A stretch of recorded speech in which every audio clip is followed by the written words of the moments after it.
યજ્ઞ વિજ્ઞાન. મંત્રોમાં શક્તિના અનેક સ્તોત્ર છુપાયેલા છે.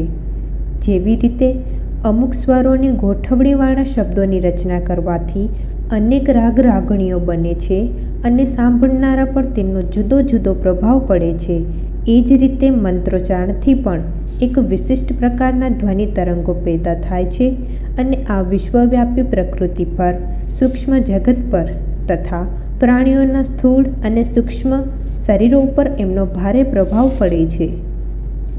યજ્ઞ દ્વારા વાયુમંડળમાં જે શક્તિશાળી તત્વો ફેલાવવામાં આવે છે, એનાથી હવામાં ઉડતા અસંખ્ય કીટાણુઓ નાશ પામે છે.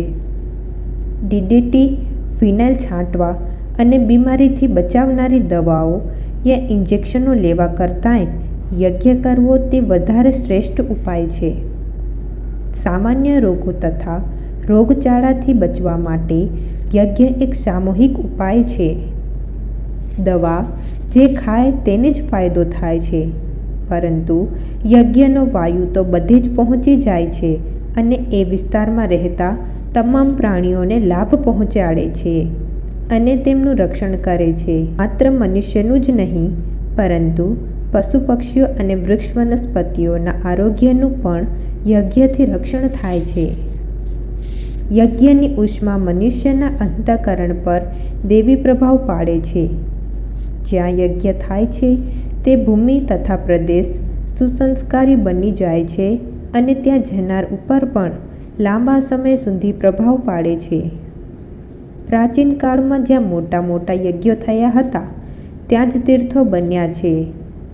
જે ઘરોમાં, જે સ્થળોમાં યજ્ઞ થાય છે તે પણ એક જાતનું તીર્થ જ બની જાય છે અને ત્યાં જે આવે છે એમની મનોભૂમિ ઊંચ, સુવિકસિત તથા સુસંસ્કૃત બની જાય છે. મહિલાઓ, નાના બાળકો તથા ગર્ભસ્થ બાળક પર યજ્ઞનો વિશેષ પ્રભાવ પડે છે. એમને સુસંસ્કારી બનાવવા માટે યજ્ઞ વાતાવરણ ખૂબ ઉપયોગી સાબિત થાય છે. કુબુદ્ધિ, કુવિચાર, દુર્ગુણ તથા દુષ્કર્મોથી વિકૃત મનોભૂમિમાં યજ્ઞથી ભારે સુધારો થાય છે. તેથી યજ્ઞને પાપનાશક કહેવામાં આવ્યો છે. યજ્ઞના પ્રભાવથી સુસંસ્કારી થયેલી વિવેકપૂર્ણ મનોભૂમિના પરિણામે જીવનની દરેક ક્ષણ સ્વર્ગીય આનંદથી ભરપૂર બની જાય છે. તેથી યજ્ઞને સ્વર્ગ આપનાર કહેવામાં આવ્યો છે. યજ્ઞની ધર્મવિધિમાં ભાગ લેવાથી આત્મા પર ચઢેલા મેલ તથા વિકાર દૂર થઈ જાય છે. એના પરિણામે એમાં ઝડપથી ઈશ્વરીય પ્રકાશ જાગૃત થાય છે. યજ્ઞથી આત્મામાં બ્રાહ્મણ તત્વ, ઋષિ તત્વની દિવસે દિવસે વૃદ્ધિ થાય છે અને આત્મા તથા પરમાત્માનું મિલન થવાનું પરમ લક્ષ્ય ખૂબ સરળ બની જાય છે.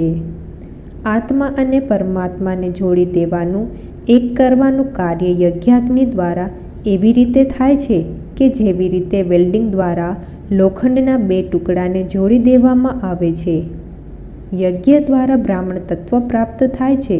તેથી બ્રાહ્મણ તત્વ પ્રાપ્ત કરવા માટે ત્રીજા ભાગનું જીવન યજ્ઞ કાર્ય માટે અર્પિત કરવું પડે છે.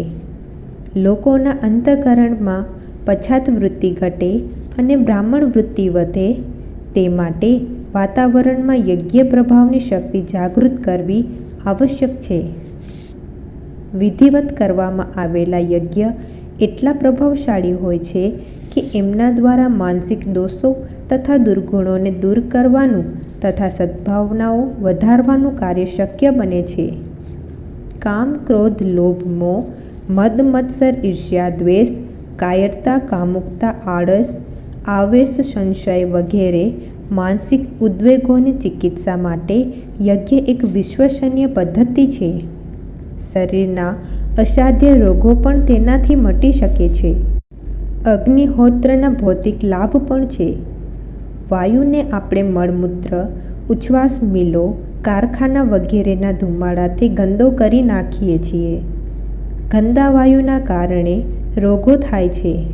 વાયુને આપણે જેટલો ગંદો કરીએ છીએ એટલો જ શુદ્ધ પણ કરવો જોઈએ.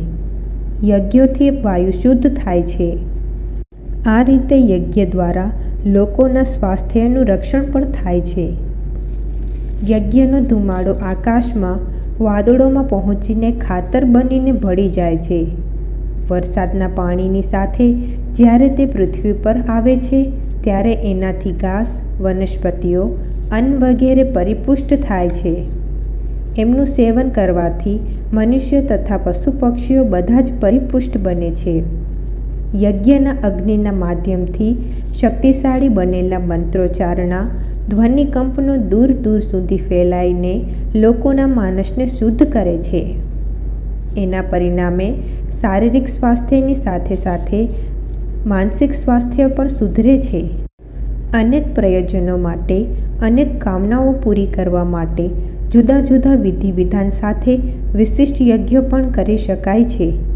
દશરથ રાજાએ પુત્રેષ્ટિ યજ્ઞ કરીને 4 શ્રેષ્ઠ પુત્રો પેદા કર્યા હતા.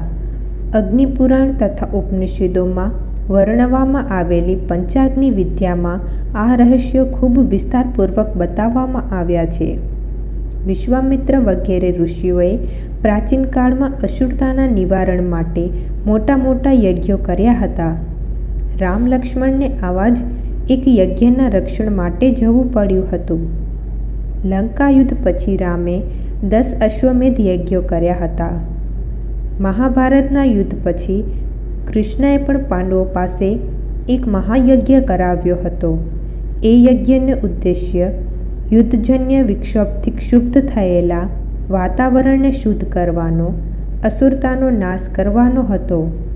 જો વાતાવરણમાં અસુરતાની માત્રા વધી જાય તો તેનો નાશ કરવા માટે યજ્ઞ જેવો શ્રેષ્ઠ બીજો એકે ઉપચાર નથી. આજે થોડા વર્ષો પહેલાં થયેલા 2 વિશ્વયુદ્ધના કારણે લોકોમાં સ્વાર્થ, પરાયણતાની માત્રા વધી જવાથી વાતાવરણમાં અશુદ્ધતા ખૂબ વધી ગઈ છે. એના સમાધાન માટે યજ્ઞ પ્રક્રિયાને પુનર્જીવિત કરવી એ આજની પરિસ્થિતિઓમાં અત્યંત જરૂરી બની ગયું છે. આજની વાત અહીં સમાપ્ત. જય ગુરુદેવ.